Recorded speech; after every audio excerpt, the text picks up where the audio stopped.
জীবনে দুই ধরনের আবেগ রয়েছে যার কোনো মূল্য নেই। আমার কথার অর্থ এটা নয় যে এদের কোনো গুরুত্ব নেই, গুরুত্ব যথেষ্টই রয়েছে, শুধু এদের জন্য আপনাকে কোনো মূল্য দিতে হয় না। প্রথম আবেগ হলো আনন্দ, প্রসন্নতা। এটা আপনি যে কোনো জায়গায় খুঁজে পেতে পারেন যদি আপনি খুঁজে পেতে চান। আপনি কোনো পুষ্পের সৌন্দর্য দেখে প্রসন্ন হতে পারেন। বায়ুর কারণে যখন একটি বৃক্ষ শিহরিত হয় সেটা দেখে আপনি প্রসন্ন হতে পারেন। একটা ছোট্ট শিশুর কলরব শুনেও আপনি প্রসন্ন হতে পারেন। একটা ক্রন্দনরত বালককে হাসিয়ে আপনি প্রসন্ন হতে পারেন। সবকিছু আপনার উপর নির্ভরশীল। সেখানে আরেকটি আবেগ হলো দুশ্চিন্তা। মানুষ বড়ই দুশ্চিন্তা করতে থাকে। আজ আমি এই কাজ করেছি, সেই বিষয়ে চিন্তা। আজ আমি এই কাজ করতে পারিনি, সেই বিষয়ে চিন্তা। কাল আমাকে এই কাজ করতে হবে, সেই নিয়ে চিন্তা। আমি কি সেই কাজটা করতে পারবো, সেই বিষয়েও দুশ্চিন্তা। চিন্তা সর্বত্র রয়েছে, যার জন্য মূল্য দিতে হয় না। যত চান আপনি একত্রিত করতে পারেন।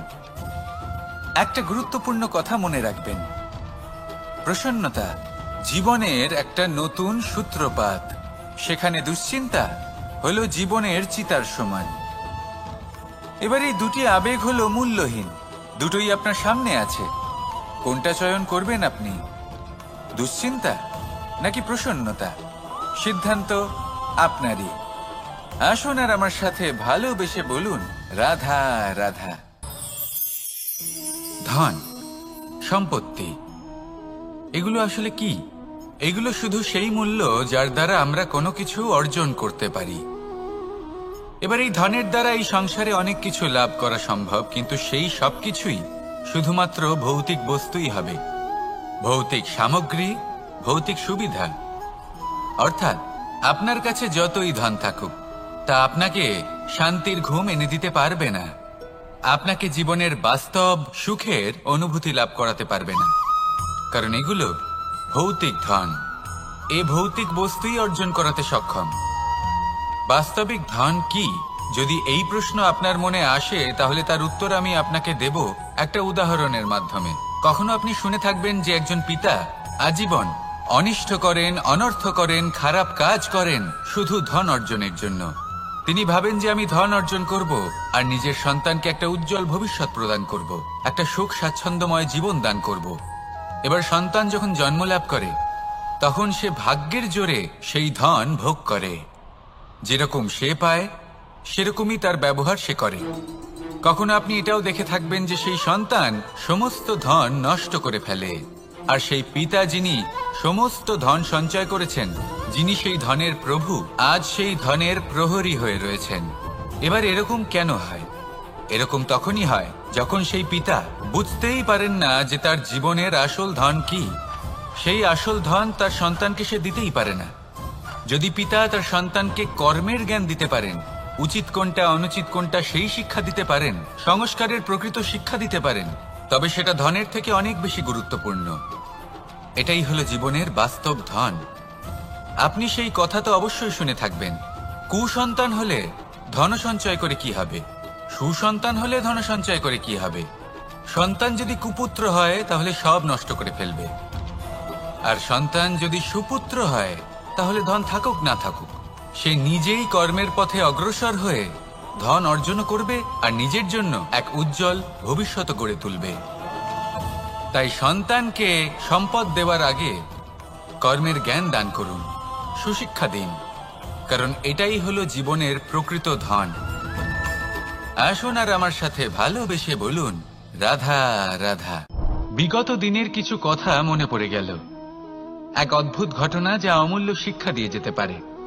বিষয় হলো যক্ষের সাথে যুধিষ্ঠিরের কথোপকথন। একবার যক্ষ যুধিষ্ঠিরকে জিজ্ঞেস করলেন, ওনাকে বললেন যে আমার কিছু প্রশ্নের উত্তর যদি আপনি দিতে পারেন, তাহলে আমি আপনার বাকি ভ্রাতাগণকে আবার জীবিত করে তুলব। সেগুলোর মধ্যে খুব গুরুত্বপূর্ণ আর কঠিন একটা প্রশ্ন ছিল, এই সংসারে সব থেকে শ্রেষ্ঠ আশ্চর্য কোনটি? এই প্রশ্ন আমি আপনাকে জিজ্ঞেস করছি।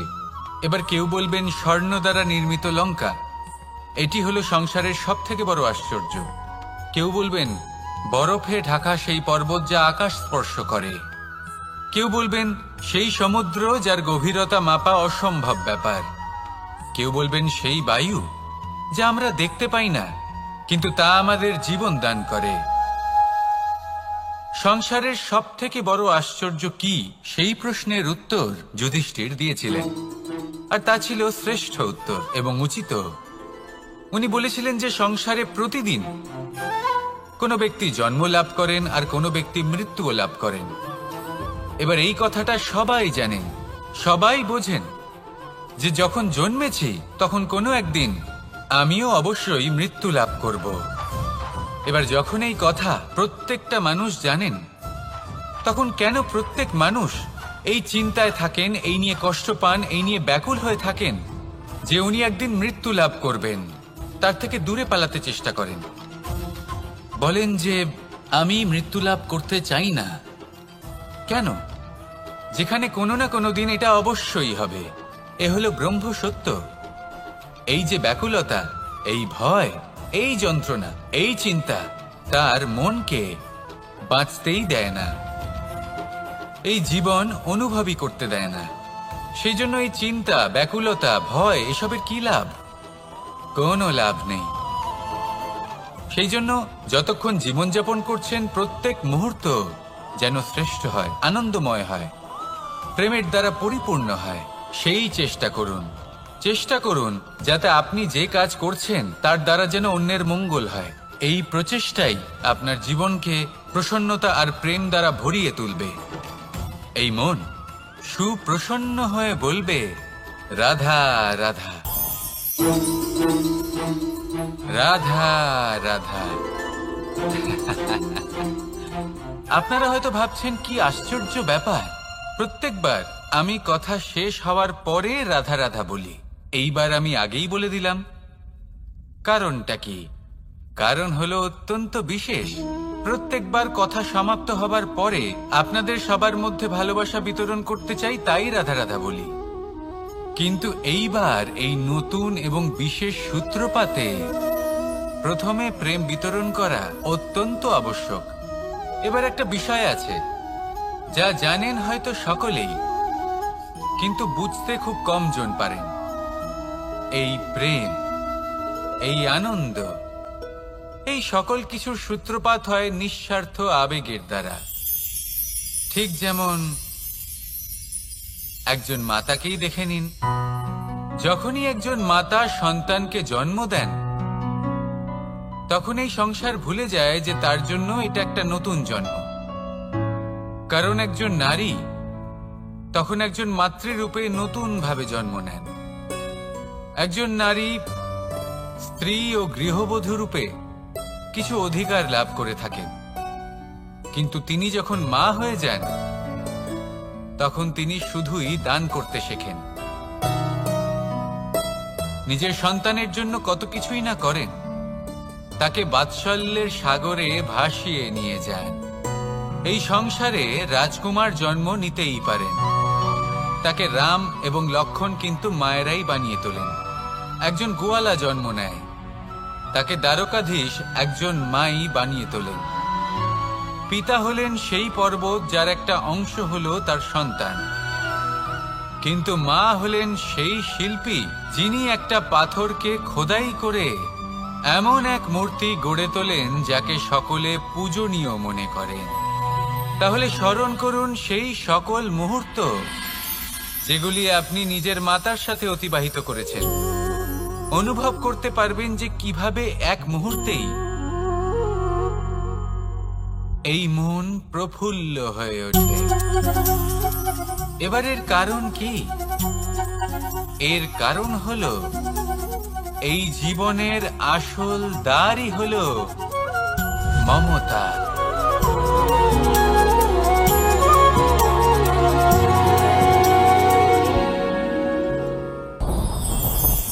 আমার জীবনে পরিচয় হয়েছে অনেক ব্যক্তির সাথে, ভিন্ন ভিন্ন ধরনের মানুষ।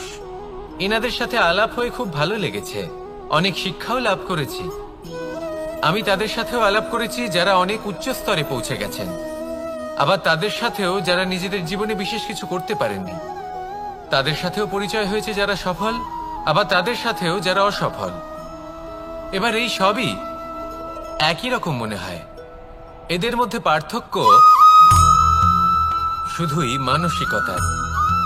যখনই কোনো অসফল ব্যক্তির সাথে পরিচয় হয়েছে, তখনই দেখেছি তাদের কাছে সবসময় একটা অজুহাত রয়েছে যে কেন তারা সফল হতে পারেননি।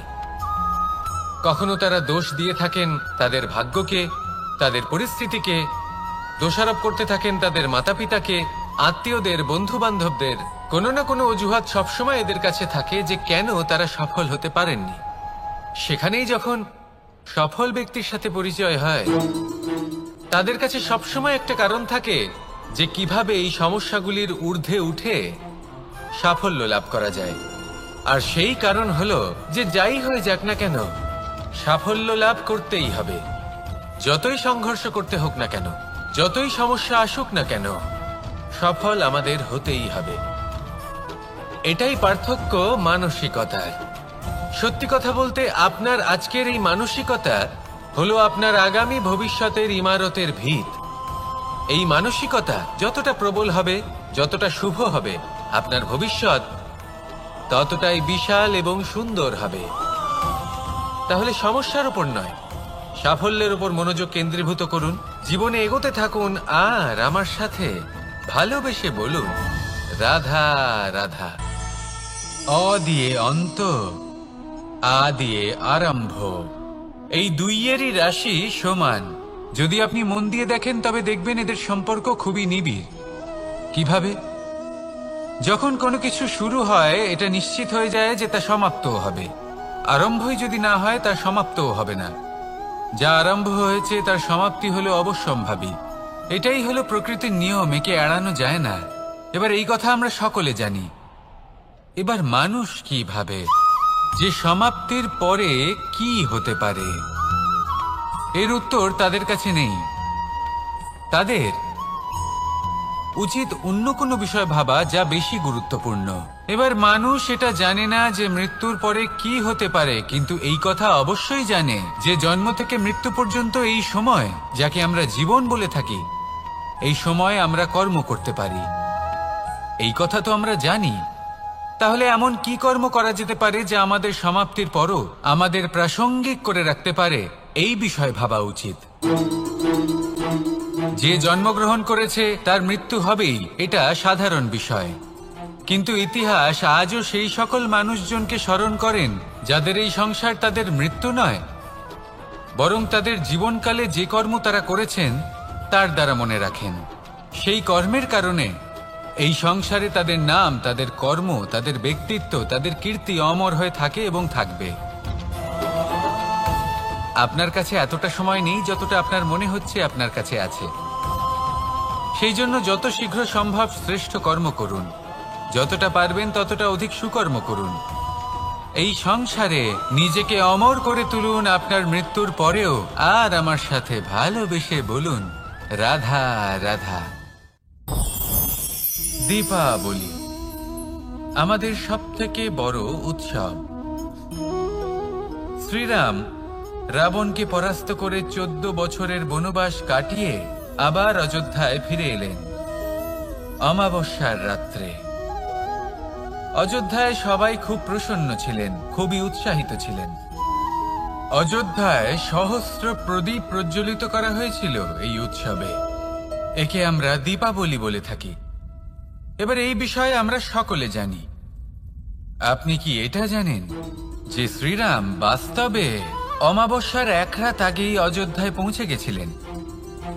সবার সামনে অমাবস্যার রাতে এসেছিলেন। এর কারণ কি?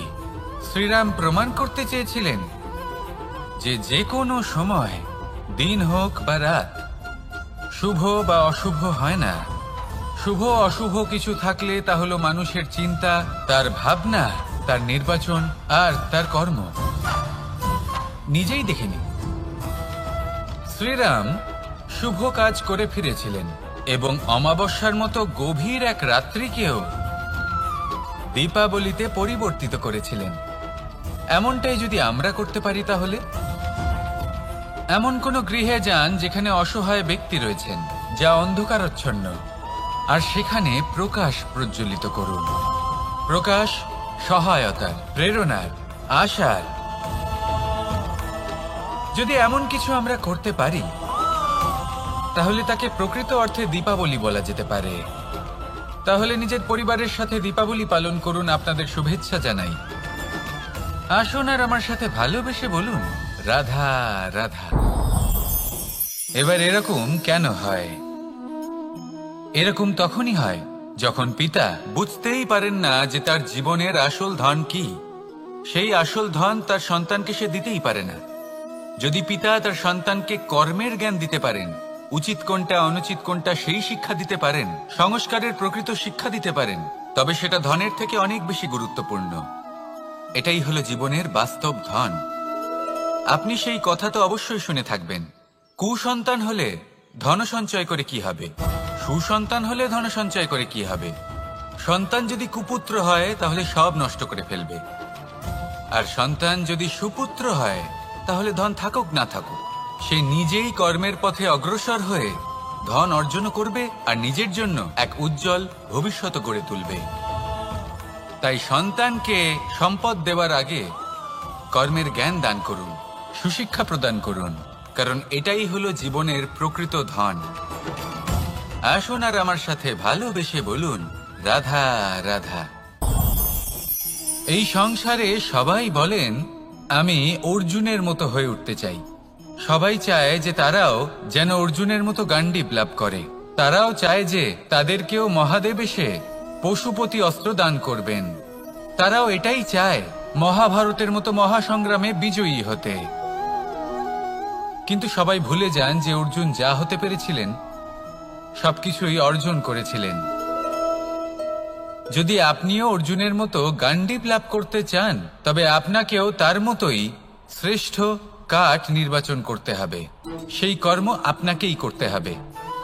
তার প্রত্যঞ্চা যাতে তীব্র হয় তার জন্য আপনাকে সর্বশ্রেষ্ঠ দড়ি খুঁজে বের করতে হবে। আপনার বাণ যাতে ঘাতক হয় সেই জন্য আপনাকে নতুন নতুন ধাতু খুঁজে বের করতে হবে। সেই শিক্ষা আপনাকে লাভ করতে হবে, তবেই আপনার ইচ্ছে পূর্ণ হবে। অর্জুন হওয়া বড়ই সরল যদি আপনি কিভাবে অর্জন করতে হয় তা জানেন। শুধুমাত্র স্বপ্ন দেখেন যারা, তারা কখনোই অর্জন করতে পারবেন না। কিন্তু যদি কেউ অজ্ঞাতবাস ভোগ করতে পারে, যদি কেউ লাক্ষাগৃহ থেকে পালিয়ে বাঁচতে পারে, যদি কেউ কঠোর তপস্যা করতে পারে, প্রতীক্ষা করতে পারে এবং পরিশ্রম করতে পারে, তাহলে সে অর্জুন অবশ্যই হয়ে উঠবে। যদি আপনি অর্জুন হয়ে উঠতে চান তাহলে কর্ম করতে শিখুন আর আমার সাথে ভালোবেসে বলুন, রাধা রাধা। পাণ্ডবরা বন থেকে এসেছিলেন। ওনাদের কাছে না কোনো ধন ছিল, না কোনো সম্পদ, না বিদ্যা। নিজের পরিশ্রমের দ্বারা ওনারা বিদ্যা অর্জন করেছিলেন, আর তার দ্বারাই সম্পদ অর্জন করলেন আর ধনও অর্জন করলেন। এই পাণ্ডব ছিলেন অত্যন্ত কুশল এবং শক্তিশালী। যুধিষ্ঠির নিজের পরিশ্রম দ্বারা এমন জ্ঞান অর্জন করেছিলেন যে এই সংসার ওনাকে ধর্মরাজ যুধিষ্ঠির অভিহিত করেছিল।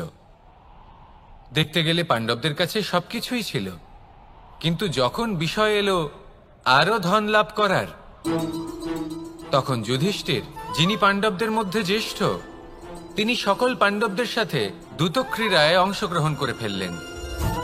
এর ফলে না শুধু ধনলক্ষ্মী, ধর্মলক্ষ্মী, বিবেক লক্ষ্মীকেও হারালেন, আর শুধু তাই নয়, নিজের গৃহলক্ষ্মী দ্রৌপদীকেও হারিয়ে ফেললেন। এর কারণ কি? ভুলে গেলেন খুব সহজ একটা কথা, এই সংসারে সম্মান এবং সাফল্য দুটোই পরিশ্রমের দ্বারা লাভ করতে হয়। কিন্তু দ্যুতক্রীড়ার এই খেলা আমাদের ভাগ্যের উপর নির্ভরশীল। এই সংসারে দুটি পথ রয়েছে। একটা পথ যেখানে কর্ম এবং পরিশ্রমের দ্বারা আপনি নিজের পথ নিজেই রচনা করতে পারবেন, আর দ্বিতীয় পথ হলো যেখানে এই ভাগ্য এক মুহূর্তে আপনাকে শিখরেও পৌঁছে দিতে পারে, আবার ধূলিসাৎ করে দিতে পারে। আপনি কোন পথ বাছবেন সেই চয়ন আপনারই। আসুন আর আমার সাথে ভালোবেসে বলুন, রাধা রাধা। কোনো এক সময়ের ঘটনা এটা। মা এবং বাবা হাটে গিয়েছিলেন। তখন আমি আর দাদা গিয়েছিলাম গরু চড়াতে। আমরা বাড়ি ফিরে এলাম, আর মা সেই সময় একটা কাজ করতেন। যখনই হাটে যেতেন দরজা তালা বন্ধ করে যেতেন। উনি খুব ভালো করে জানতেন যে যদি ওনার এই মাখন চোর সঠিক সময়ে পৌঁছে যায় তাহলে এক ফোঁটাও মাখন আর অবশিষ্ট থাকবে না।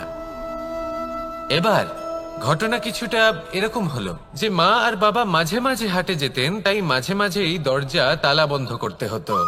যখন মা আর বাবা ফিরে এলেন তখন বাবা ভুলে গিয়েছিলেন যে এই চাবির গোছা থেকে ঠিক কোন চাবিটা দরজার তালা খোলার জন্য উপযোগী। উনি চেষ্টা করতে শুরু করে দিলেন। একটার পর একটা চাবি দিয়ে উনি চেষ্টা করতে থাকলেন, কিন্তু সেই দরজার তালা তো খুলতেই চাইছিল না। ওনার মাথা থেকে ঘাম পড়তে শুরু করলো। তখন মা বললেন যে তালা ভেঙে দেওয়া যাক। মা চলে গেলেন, আর বাবা বললেন না না দাঁড়াও, আর কিছু চাবি বাকি আছে, এটা হয়তো খুলতে পারবো। মা হাতুড়ি নিয়ে চলে এলেন সেই তালা ভাঙার জন্য, আর তখনই বাবা শেষ চাবিটা প্রয়োগ করলেন আর দরজার তালা খুলে গেল। যদি উনি চেষ্টা না করতেন তাহলে এই তালাটাও ভেঙে যেত আর চাবিটাও নষ্ট হয়ে যেত, ঠিক কিনা?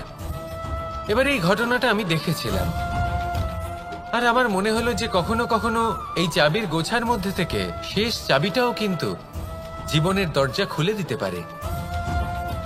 সেজন্য আপনি যদি জীবনে সাফল্য লাভ করতে চেষ্টা করেন, নিজের লক্ষ্যে পৌঁছতে চান, তাহলে হার মানবেন না। হয়তো দেখবেন আপনার পরবর্তী প্রচেষ্টা বা এই অন্তিম প্রচেষ্টা আপনাকে সাফল্যের পথে নিয়ে গেল। তাই নিরন্তর প্রচেষ্টা করতে থাকুন, জীবনে সাফল্য লাভ করুন, আর আমার সাথে ভালোবেসে বলুন রাধা রাধা। কোনো এক সময়ের কথা, একজন জেলের একটা ছোট্ট পুত্র ছিল। সে ভাবল যে আমি আমার বাবার মতোই মাছ ধরব। তখন সে একটা লাঠি নিল, তাতে দড়ি বাঁধল, আর সেই দড়ির মুখে যে কাঁটা বিঁধে থাকে তাতে চারা ঝুলিয়ে জলে ফেললো আর বসে থাকলো। কিছু সময় পরে জলে একটি তরঙ্গ দেখা গেল। ও বুঝতে পারলো খুব বড় একটা মাছ ফাঁদে পড়েছে। ও বল প্রয়োগ করলো, সেটা টানার চেষ্টা করলো। মাছও বল প্রয়োগ করলো, আর শেষে যেটা হলো সেই দড়ি ছিঁড়ে গেল আর মাছ বেঁচে পালিয়ে গেল। দেখুন, ও অনেক চেষ্টা করলো কিন্তু অসফল হলো। কখনো অধিক বল প্রয়োগ করলো, আবার কখনো কম বল, কিন্তু কিছুতেই সফল হলো না। ও পঞ্চমবার প্রচেষ্টা করলো, না বেশি বল প্রয়োগ করলো না কম, ততটাই বল প্রয়োগ করলো যতটা পর্যাপ্ত, ঠিক ততটাই বল যতটা বল সেই মাছ প্রয়োগ করলো। আর শেষ পর্যন্ত জীবনে প্রথমবার ও মাছ ধরতে সফল হলো। এবার এই কথার সারমর্ম কি? ভারসাম্য। এটাই হলো জীবনের সবথেকে বড় নিয়ম। আমাদের সবার জীবনে সমস্যা রয়েছে, কখনো মন দিয়ে ভেবে দেখবেন। জীবনে যদি কোনো ক্ষুদ্র সমস্যা বা ছোট সমস্যা থাকে আর সেটা সমাধান করার জন্য আপনি বেশি চেষ্টা করছেন, তাহলে তার দ্বারা সমাধান হয় না, বরং আরো বিপদ বেড়ে যায়। যখন কোনো বড় সমস্যা থাকে আর আপনি কম চেষ্টা করতে থাকেন, তখন সমাধান হয় না, তা চলতেই থাকে। শুধু এটাই হলো ব্যাপার। জীবনের সমস্ত সমস্যার একটা ভারসাম্য বজায় রাখা, যদি এটা আপনি শিখে ফেলতে পারেন, জীবনটা আপনার হাতের মুঠোয় থাকবে। আসুন আমার সাথে ভালোবেসে বলুন রাধা রাধা। আপনি কখনো কোনো বাজকে নিজের বাসা বানাতে দেখেছেন? এই বাজ যখনই কোনো বাসা বানায় তখন উঁচু গাছের ডালে বা কোনো পর্বতের শিখরে বাসা বানায়, অনেক উচ্চতায়, আর সেখানে তার সন্তানও জন্মগ্রহণ করে। যখন এই সন্তানেরা জন্মায় তখন এই বাজ খুবই ভালোবেসে এবং খুব সাবধানে এদের পালন পোষণ করে। নিজের ঠোঁট দিয়ে তাদের ঠোঁটে খাবার পরিবেশন করে। কিন্তু যেই সেই সন্তানেরা হৃষ্টপুষ্ট হয়ে যায় এবং সেই কথা বাজ নিজে বুঝতে পেরে যায়, সেই বাজ নিজেই সেই বাসা ছিন্ন ভিন্ন করে দেয়। সেই সন্তান যাদের সবেমাত্র ডানা গজিয়েছে, কিভাবে উঠতে হয় তারা জানে না, সেই সন্তানগুলিকে উচ্চতা থেকে ঠেলে দেয়। সেই সন্তান প্রথমে ভয়ভীত হয়ে যায়। তারা সামনে মৃত্যুকে দেখতে পেয়ে ভয়ের কারণে তাদের ডানা ঝাপটাতে থাকে, আর সেই প্রক্রিয়াতেই সেই সন্তানগুলি উড়তে শুরু করে দেয়। এবার এই ঘটনায় আমরা কি শিক্ষা পেতে পারি? এটাই, যদি আপনি মাতা পিতা হন তাহলে নিজের সন্তানকে অবশ্যই স্নেহ করুন, কিন্তু তাদেরকে নিজের আঁচলের তলায় বেঁধে রাখবেন না। যদি আপনি চান আপনার সন্তান জীবনে উন্নতি করুক, তাহলে নিজের মুঠো থেকে তাদের স্বতন্ত্র করে দিন। এই সংসারে সংঘর্ষ করতে দিন। সেই সন্তান নিজেই বুঝতে পারবে যে জন্মের সময় পাওয়া ডানা কি করে ব্যবহার করতে হয়। আর আপনার চোখের সামনে আপনার সন্তান এই আকাশে উড়তে থাকবে। তাহলে আসুন আমার সাথে ভালোবেসে বলুন, রাধা রাধা। কখনো কোনো চাতককে দেখেছেন? একটা চাতক বর্ষার জন্য অপেক্ষা করে, সেই বর্ষার জলে নিজের তৃষ্ণা নিবারণ করে, নয়তো সারা বছর তৃষ্ণার্ত থেকে যায়। ও আকাশের দিকে তাকিয়ে থাকে আর অপেক্ষা করে যে কবে বর্ষা হবে আর কবে আমি আমার তৃষ্ণা নিবারণ করব। সেখানে অন্যদিকে একটি কাক বা একটা পায়রা, এরা কি করে? যেখানে জল পায় পান করে নেয়, যেখানে খাবার পায় খেয়ে নেয়, আত্মীয় স্বজন বন্ধু বান্ধব যাকেই পায় তার সাথে সময় কাটায়, খাবার খায় আর চলে যায়। এবার এদের মধ্যে মিল কোথায় আর পার্থক্য কোথায়? দুজনের কাছেই ডানা রয়েছে, দুজনেই উড়তে পারে। এই আকাশ হলো ওদের, খাবারের দানা ওদের। পার্থক্য হলো তাদের অভিলাষার, পার্থক্য হলো তাদের আকাঙ্ক্ষার, পার্থক্য জীবন যাপনের ধরনের।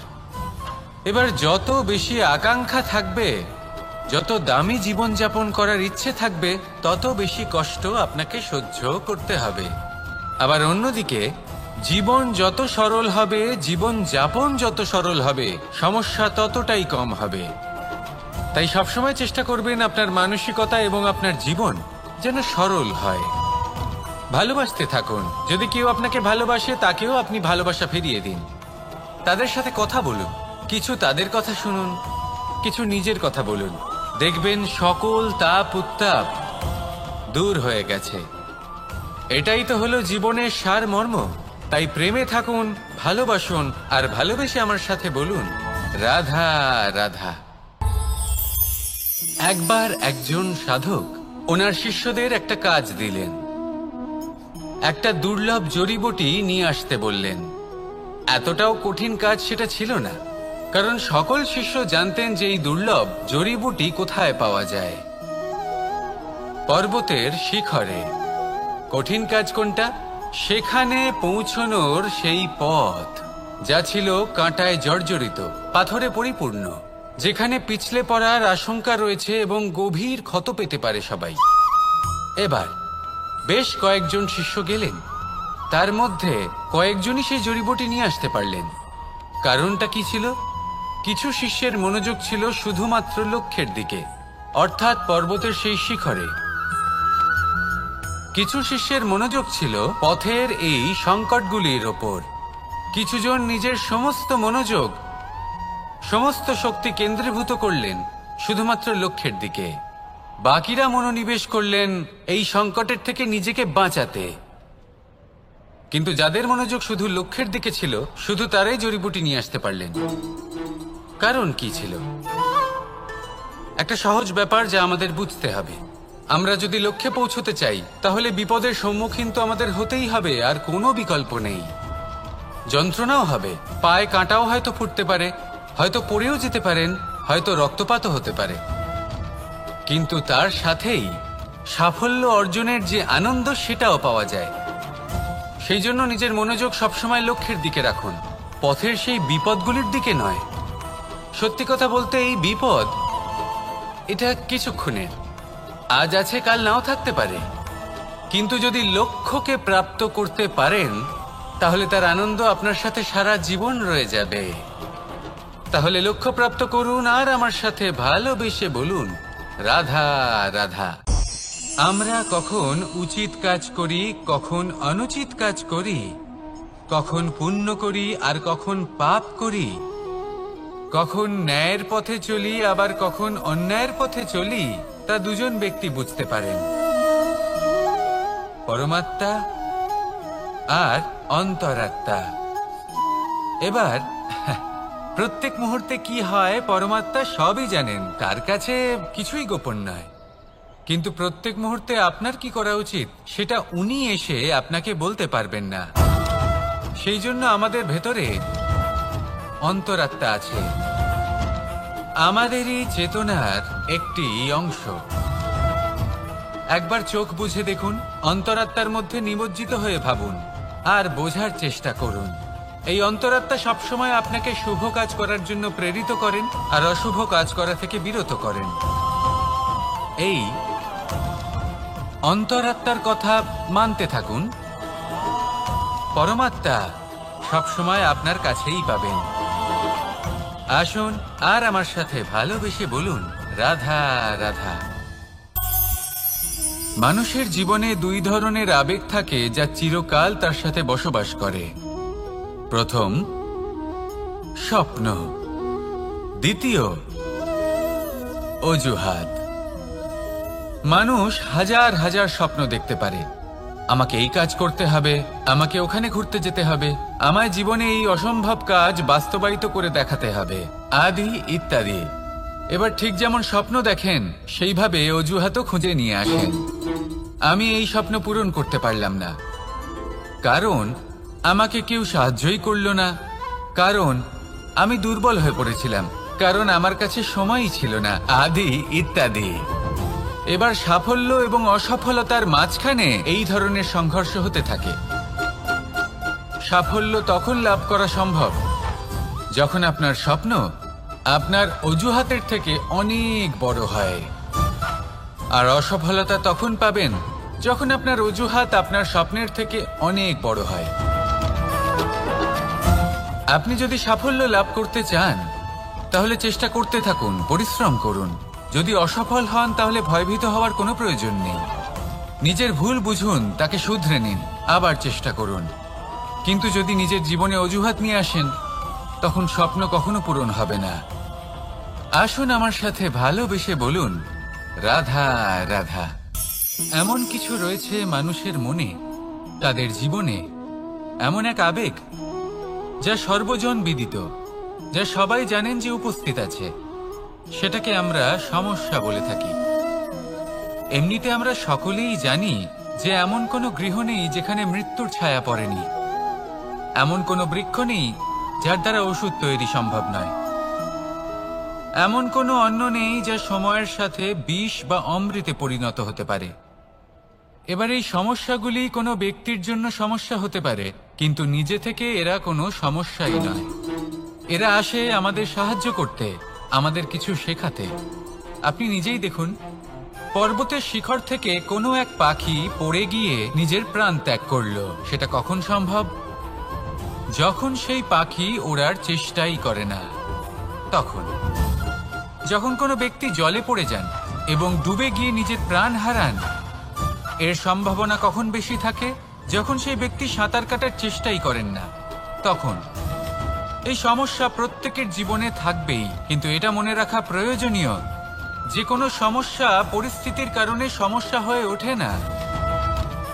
এই পরিস্থিতি যখন আমাদের সামনে আসে আমাদের তা কঠিন মনে হয়, আমরা নতমস্তক হয়ে পড়ি, ভয়ভীত হয়ে পড়ি, তার সম্মুখীন হতে পারি না। তখন তা সমস্যার রূপ নেয়। দৃঢ় হয়ে দাঁড়িয়ে থাকুন সাহসের সাথে, এই পরিস্থিতিগুলির সম্মুখীন হন, দেখবেন সমস্যা কখন সাফল্যে পরিণত হবে আপনি জানতেই পারবেন না। আসুন আমার সাথে ভালোবেসে বলুন, রাধা রাধা। সময় যা সবকিছুকে সমান করে দিতে পারে, যা সব থেকে বেশি শক্তিশালী, সব থেকে বড় সম্পত্তি, সব থেকে বড় শিক্ষক এবং সব থেকে বড় সুযোগ। এই সময় যখন ভালো যায় তখন তা আপনাকে আমিত্বে মত্ত করে তোলে, অহংকারে নিমজ্জিত করে দেয়। আর যখন খারাপ হয় তখন দুঃখের সাগরে নিজের প্রতি ঘৃণাবোধে নিমজ্জিত করে। তাই এই সময়ে যা এত শক্তিশালী এক সম্পত্তি, এত মহান একটি ধন, তাকে এমনি এমনি নষ্ট হতে দেবেন না। এই সময়ের সাথে কি করবেন, কিভাবে করবেন তা ভাবতে গিয়ে এবং করতে গিয়ে সময় নষ্ট করবেন না। যদি আপনি এই সময় নষ্ট করেন তাহলে সময়ও নিশ্চিত করবে যে আপনার সাথে কি করা উচিত। তাই সময়ের সদ্ব্যবহার করুন আর আমার সাথে ভালোবেসে বলুন, রাধা রাধা। আমরা সকলে শক্তি অনুভব করতে চাই। এবার যদি আপনাকে জিজ্ঞেস করা হয় যে সবথেকে বেশি শক্তির অনুভব কোথা থেকে করা সম্ভব, তখন কেউ কেউ বলবেন পুষ্টিকর আহার গ্রহণ করলে, ব্যায়াম করলে, কেউ বলবেন ধন লাভ করলে, বন্ধুদের থেকে, পরিবারের থেকে, আদি ইত্যাদি। এইভাবে আপনি শক্তির অনুভব অবশ্যই করতে পারেন, কিন্তু সবথেকে বেশি শক্তির অনুভব যদি আপনি করতে চান তাহলে তা পাবেন শুধু একতার দ্বারা, সংগঠনের দ্বারা। যদি আপনাকে উদাহরণ দিই, নিজের এই হাতটাকে দেখুন, 5টা আঙুল রয়েছে। কোনো একটা বস্তুকে নিজের একটা আঙুল দ্বারা তুলে ধরার চেষ্টা করে দেখুন, বড়ই কষ্ট হবে। তখন আপনি বুঝতে পারবেন যখন এই 5টি আঙুল একত্রিত হয় তখন কোনো কাজ কতটা সহজ হতে পারে। এটাই হলো শক্তি, একতার। সব থেকে ভালো উদাহরণ যদি আপনাকে দিই তাহলে বাঁশি। এই বাঁশি থেকে অত্যন্ত মধুর সুর নির্গত হয় যা সবার মন প্রসন্ন করে দেয়। এই কথা সত্যি, কিন্তু এই বাঁশি আমি একটা বা দুটো আঙুল দিয়ে বাজাতে পারবো না। আমাকে প্রত্যেকটা আঙুল ব্যবহার করতেই হবে, তবেই এর থেকে মধুর সুর নির্গত হবে যা সকলকে প্রসন্ন করবে, ঠিক কিনা? ঠিক এইভাবেই যদি আপনি চান যে আপনার জীবনরূপী বাঁশি থেকেও মধুর সুর নির্গত হোক বা সবার মনকে প্রসন্ন করে তুলুক, তাহলে আপনাকেও জীবনে একতা নিয়ে আসতেই হবে।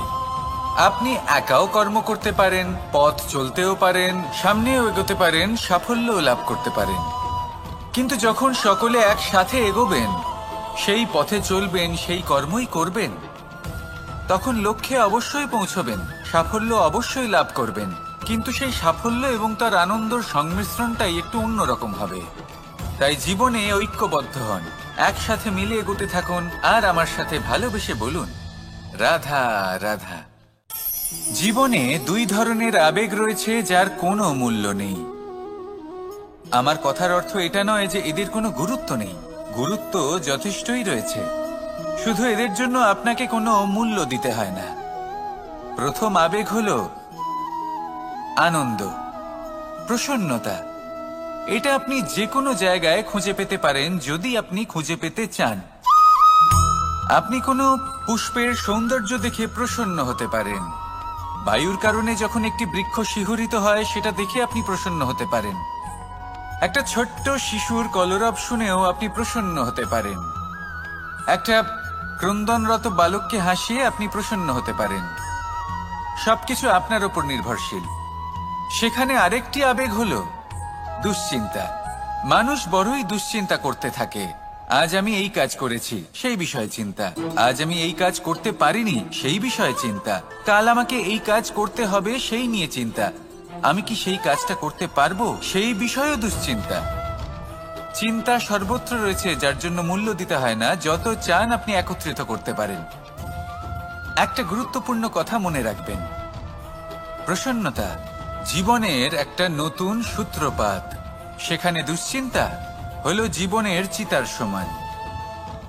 এবার এই দুটি আবেগ হলো মূল্যহীন, দুটোই আপনার সামনে আছে। কোনটা চয়ন করবেন আপনি, দুশ্চিন্তা নাকি প্রসন্নতা? সিদ্ধান্ত আপনারই। আসুন আর আমার সাথে ভালোবেসে বলুন রাধা রাধা। কোনো এক সময়ের কথা, একজন জেলের একটা ছোট্ট পুত্র ছিল। সে ভাবল যে আমি আমার বাবার মতোই মাছ ধরব। তখন সে একটা লাঠি নিল, তাতে দড়ি বাঁধল, আর সেই দড়ির মুখে যে কাঁটা বেঁধে থাকে তাতে চারা ঝুলিয়ে জলে ফেললো আর বসে থাকলো। কিছু সময় পরে জলে একটি তরঙ্গ দেখা গেল। ও বুঝতে পারলো খুব বড় একটা মাছ ফাঁদে পড়েছে। ও বল প্রয়োগ করলো, সেটা টানার চেষ্টা করলো। মাছও বল প্রয়োগ করলো, আর শেষে যেটা হলো সেই দড়ি ছিঁড়ে গেল আর মাছ বেঁচে পালিয়ে গেল। দেখুন, ও অনেক চেষ্টা করলো কিন্তু অসফল হলো। কখনো অধিক বল প্রয়োগ করলো, আবার কখনো কম বল, কিন্তু কিছুতেই সফল হলো না। ও পঞ্চমবার প্রচেষ্টা করলো, না বেশি বল প্রয়োগ করলো না কম, ততটাই বল প্রয়োগ করলো যতটা পর্যাপ্ত, ঠিক ততটাই বল, যতটা বল সেই মাছ প্রয়োগ করলো। আর শেষ পর্যন্ত জীবনে প্রথমবার ও মাছ ধরতে সফল হলো। এবার এই কথার সারমর্ম কি? ভারসাম্য। এটাই হলো জীবনের সবথেকে বড় নিয়ম। আমাদের সবার জীবনে সমস্যা রয়েছে, কখনো মন দিয়ে ভেবে দেখবেন।